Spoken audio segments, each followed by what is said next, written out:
So the streets are angry and I have triggered the wannabe skinnies. I have triggered them so bad.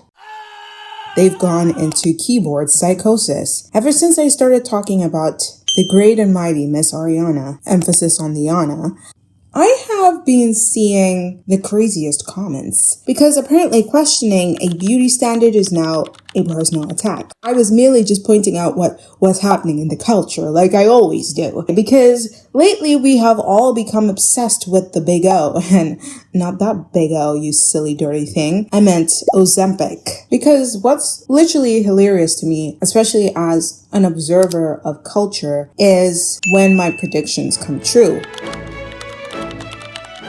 Now, am I saying I'm God? Maybe. But I do have my strengths, and my strengths is being obsessed with humans, so much to the point I don't want to interact with them, which gives me plenty of time to observe them like I'm watching a Nat Geo documentary on a daily basis and figure out that they are the least interesting specimen on the fucking planet. But I digress.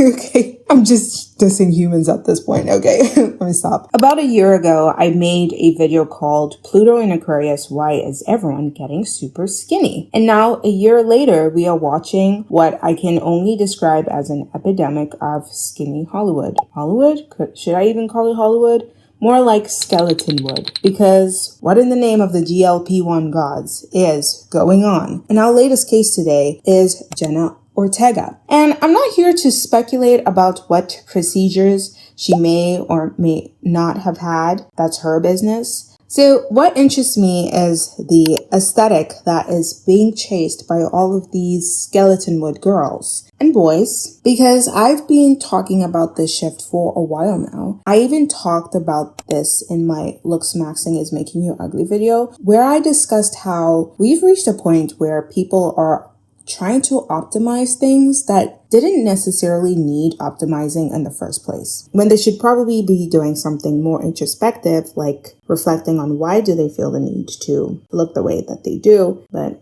I've already mentioned this in detail in my videos. And I think that's actually very relevant here, because we're not just seeing people become thinner, we're seeing an entire culture become increasingly obsessed with optimization. Looksmaxxing, beauty maxing, just really going all in trying to be the best looking individual. They're trying to optimize their faces, bodies, skin, teeth, optimizing everything. And eventually you start asking yourself, when did being normal, so just being born as you are, become something we needed to fix? And I raised this question in my video, Born to be Plastic, because these kinds of questions and conversations really interest me. So let us go back and revisit my first video ever on this channel. Because when I made that original video, I wasn't saying everybody is going to wake up tomorrow and become skinny. I was analyzing the direction that beauty culture was moving in. And I predicted that thinness and fitness would become increasingly desirable, as well as really accessible and technologically mediated. Hello, apples. Welcome back to class. Go ahead and leave your apple on the desk, open your notebook, and get comfortable, because today's lecture is one you'll probably want to take notes on. And if you're new here, welcome to Appleartini, where we study why humans human. Thank you once again for the new subbies, and apple for you.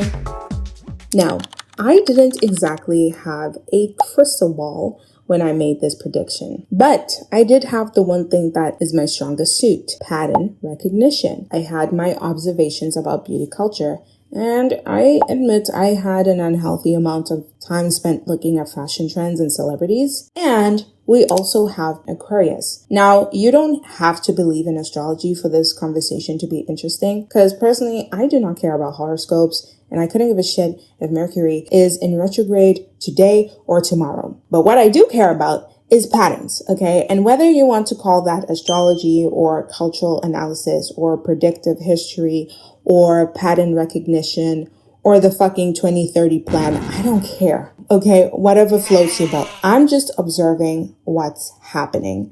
And what I observed last year was that we were entering another era where thinness was going to become increasingly desirable.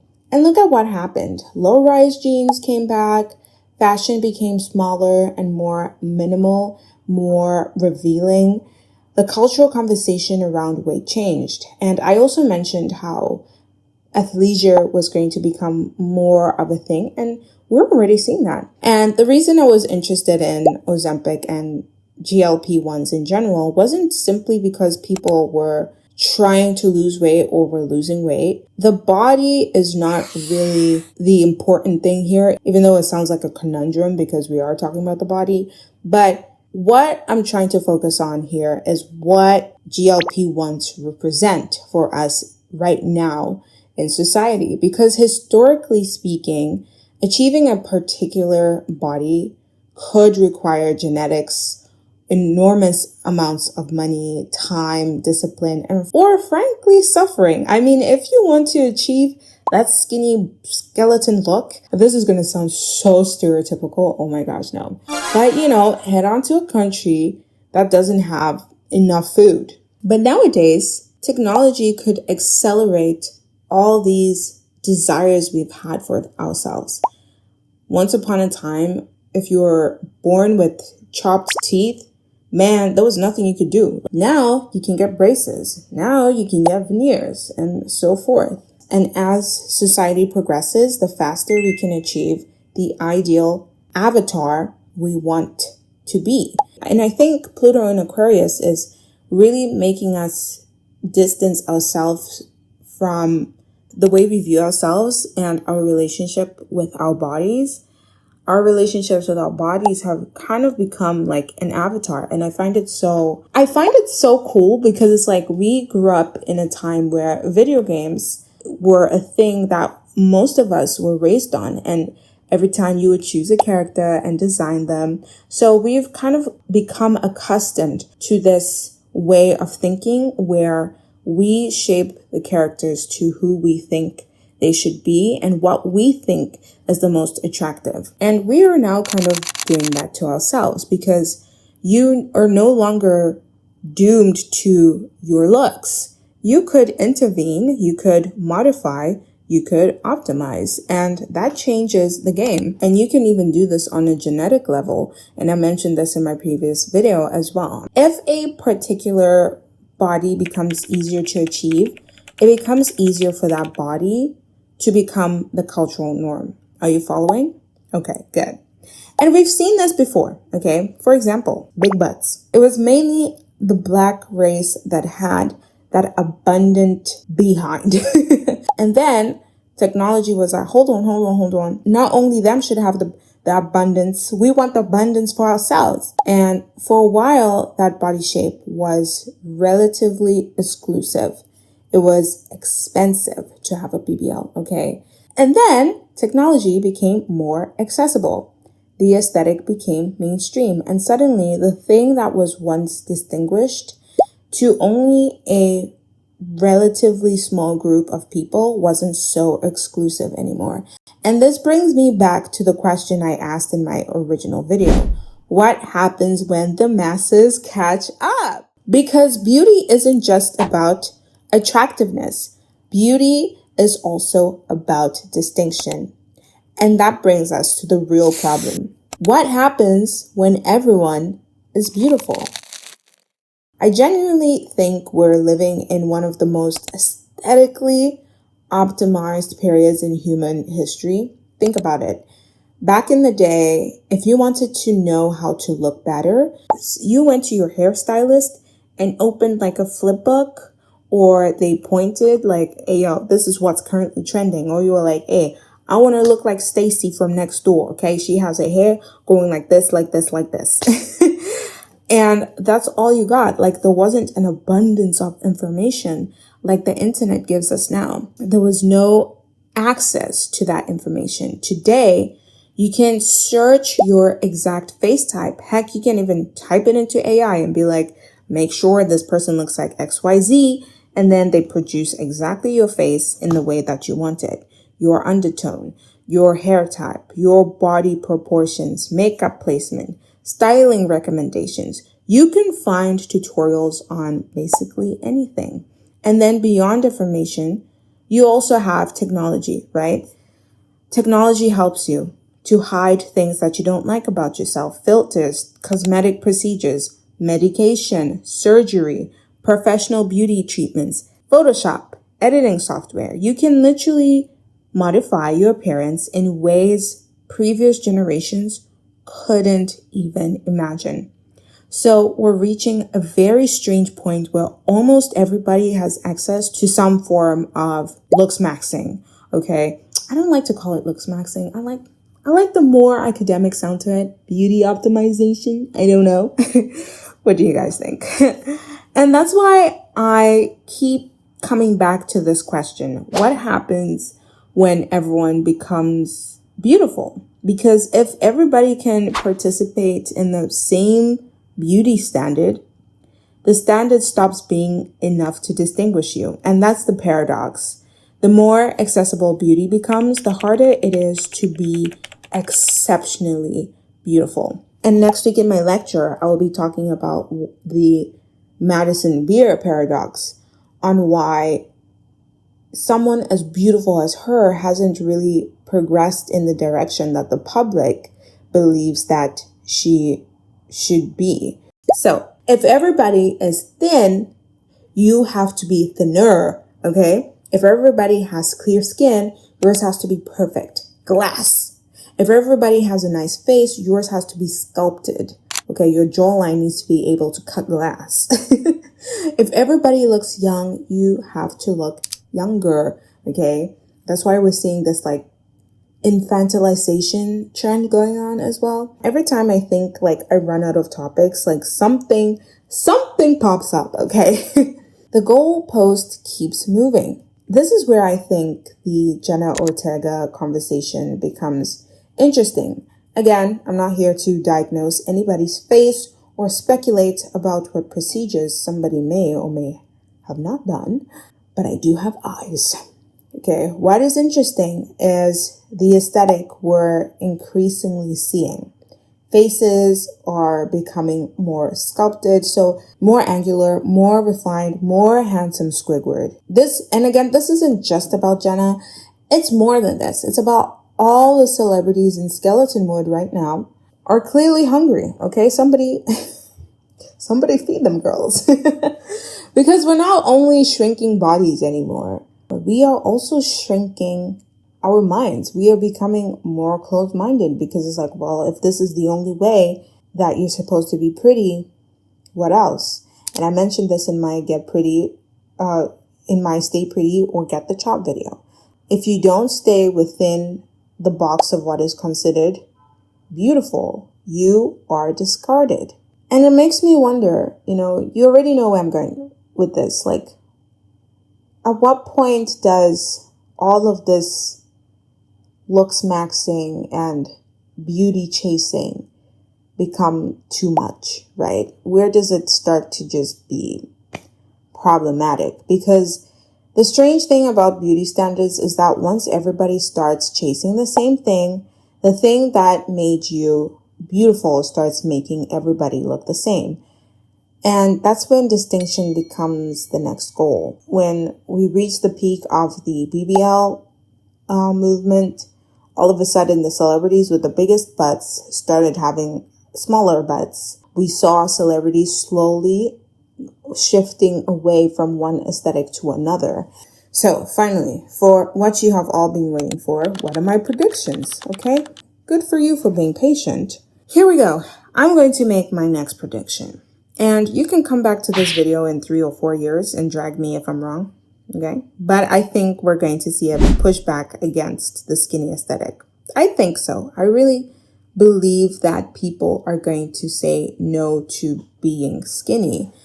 But you see, it's complicated. It's very nuanced because here's the thing. I don't necessarily think the rebellion is going to be like the body positivity movement that we once saw in the 2010s. We're definitely not going back to that. It has been clowned. It has been dragged. It is dead. It has unfortunately embarrassed itself. Okay. It's lost its legs.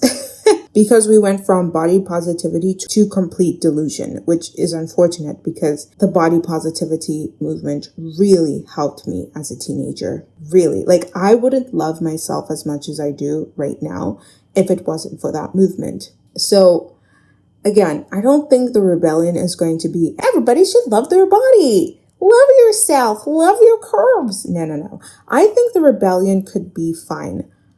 I am going to get fucking strong. Okay, hear me out. And you're just like, strong? Like, what? Okay. Yes, you're going to get bigger, but not bigger as in fat, but like bigger in muscle mass. Okay, listen, see the vision with me. If thinness becomes increasingly accessible, especially knowing that a lot of people are quote unquote cheating their way into getting thin. Remember how everyone was like, oh, don't get a BBL, grow your butt at the gym. Same thing. Oh, instead of using a GLP-1, getting into the gym. I feel like I feel like people always praise natural versus technologically accompanied beauty, because natural is just naturally superior. See what I did there? Okay, stop. I lost my train of thought. Oh yes. So if thinness becomes increasingly accessible, if weight loss technology becomes increasingly normalized, like everybody can go get a GLP-1. It's really easy. Just go to a med spa and be like, hey, yo, man, I'm trying to get on that shit. And boom, bada bing, you got it in your bag, okay? If everybody can participate in the skinny aesthetic, then eventually being skinny stops being particularly distinctive, okay? It's no longer cute. Like, it's no longer something to be envied because it's like, because there's no competition. And yes, we are a vain society. We like to compete. And I think the next aspirational body could be being visibly athletic. So for those of you who are thinking, oh, maybe I should get on a GLP-1, like, sure, but consider getting stronger and being healthy and not just looking frail and you're about to be blown by the wind. Like, I get it. There's aesthetic reasons for that. I get it. But again, where did you learn those aesthetics from? When I talk about being visibly athletic, I'm not necessarily saying go into bodybuilding and start and start being She-Hulk or Hulk. No, I'm talking about a body where you look at someone and think, oh, this person is fit. They train. They have discipline. Okay. So the halo effect is like, oh, they didn't take GLP-1 because if they took GLP-1, they would have the Ozempic face or have the frail looking, sickly look that we're seeing a lot of celebrities have. But instead you'll look at a person who is fit and be like, wow, they have visible muscle. They put in the work. Like, one thing you cannot cheat is muscle. You can cheat weight gain. You can cheat weight loss, but muscle building, you need to put in the work. And I think that's why that particular aesthetic is going to be huge in the future. Okay. I am putting my money on that shit. Okay. So if you're into like stocks and shit, invest in like health and beauty, invest in those things. Athleticism, it really talks to physical capability, right? Because you need to be disciplined in order to not only achieve that body, but to maintain that body. A body that doesn't just look good. It looks like it can do something. And I think this could become especially interesting because the body starts communicating something completely different. A very thin body can communicate beauty.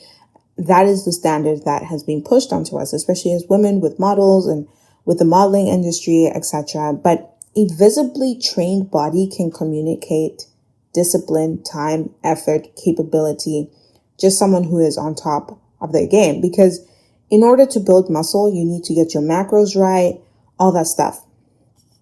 And in a culture increasingly obsessed with like technological shortcuts, I think that could become incredibly valuable because the body becomes proof of the process. And I'm literally just thinking about when Drake and what is it? Big Sean tried to get like abs through ab etching, and everyone was like, what the fuck are you doing, bro? Like, just hit the gym. Why are we paying money to draw abs on our bodies? But you see what I mean? It's not just I achieved this body. It's look what I did to get here. And I think people will start praising the journey more than the result of the body. And that's why I think we will begin seeing a cultural emphasis on extreme health, kind of like the Kourtney Kardashian extremities of health, right? And we have also Brian Johnson. We will definitely see more of his archetype. And I don't mean actual health, because you can't look at someone and determine their health from the body. I'm talking about the aesthetic of health. So fitness, muscle, longevity, mobility, athleticism, right? Looking healthy. The body as evidence that you were disciplined. Perhaps it will be discipline maxing. That's the new fucking trend at this point. And honestly, I think we are already seeing tiny little pieces of this. Even people who have absolutely no reason to prove themselves financially are increasingly treating their bodies like another form of capital. For example, Jeff Bezos. He did not need to put all that muscle on. Okay, he did not need to. He's a billionaire, right? But he understands that appearance is a form of currency. Beauty is a form of currency. Money is status. Beauty is status. Youth is status. And now, being physically disciplined can be status.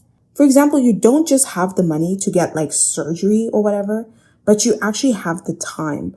And a lot of people do not have the time, because time is, let's face it, a luxury, right? Having time for yourself to do the things that you love, to take care of yourself, really, is a luxury, especially in today's economy. The resources to eat well, right? To have your creatine and all the fucking animal protein and all of that. Like, meat is expensive. So to build muscle, you have to eat a lot of protein. Okay, you have to buy protein powders. You have to go to a gym or participate in calisthenics or whatever, right? Whatever sport you decide to partake in, it's time, it's money, it's effort. And it also requires that access to experts, the ability to recover, the ability to mold your body, and not just to do useless workout routines, but to actually understand how the body can be optimized, which specific muscle groups to work on to have that beautiful figure. Brings me back to Pluto and Aquarius, because Aquarius is associated with rebellion, and if the dominant aesthetic becomes technologically assisted thinness, the rebellion may be against the shortcut. And I think we will start rebelling against shortcuts, and this can even apply to more than beauty, like shortcuts in the workplace. The bootlicking that happens in corporate spaces, like, why the fuck should I kiss ass? Like, why are people not normal? I don't fucking understand. Like, it blows my mind that ass kissing is more valued than actual work, which is why I'm on my way to being an entrepreneur. Every single one of you watching this, start your own business, boo. I have had a couple businesses, started up, failed, started up, but it has taught me over and over great things that I wouldn't have known about myself. Okay. Whether it's meant for you or not, you won't know until you try. Anyways, back to the lecture. Okay. Here's my timeline. Okay. I think we're already seeing the earliest signs now. By 2027, I would say, I think this could still be relatively niche, a particular fitness, fashion, wellness, and influencer aesthetic. And I would say by 2028 and 2029, I think we could start seeing it move outside of those subcultures. And by 2030, like, I am going to put my money in this. Okay. I am placing the bets. Okay. In the 2030s, being physically fit will be the new thing, will be the new cultural mainstream. I truly believe there were no cavemen that were weak and limpy or fat, bro. Like, let's be honest, bro. You had to go into the wild. You were on your feet all day, making fires, chopping wood. Like, let's be serious, bro. And I think the visibly athletic body could become more culturally mainstream. Now, am I saying this will happen? No, but also yes. This is a prediction. And that's the fun part, because if I'm wrong, okay, you can drag me. But if I'm right, you heard it here first. And I actually think this is the bigger lesson from my original prediction. I thought I was predicting the return of skinny, which I did, but I was very curious as to where the rebellion part of Pluto in Aquarius would come in. And I think now I'm seeing it, which is why I'm updating my prediction, because I think what I was really predicting was the continued technological optimization of the human body. If I'm right about what's coming next, I'll see you in 2030. Looking suspiciously fucking muscular. Okay? Because apparently skinny wasn't the final boss. Okay? And if I'm wrong, I'm wrong. Okay? Who cares? But I'm always right. You heard it here first. Ta-ta, my fabulous apples.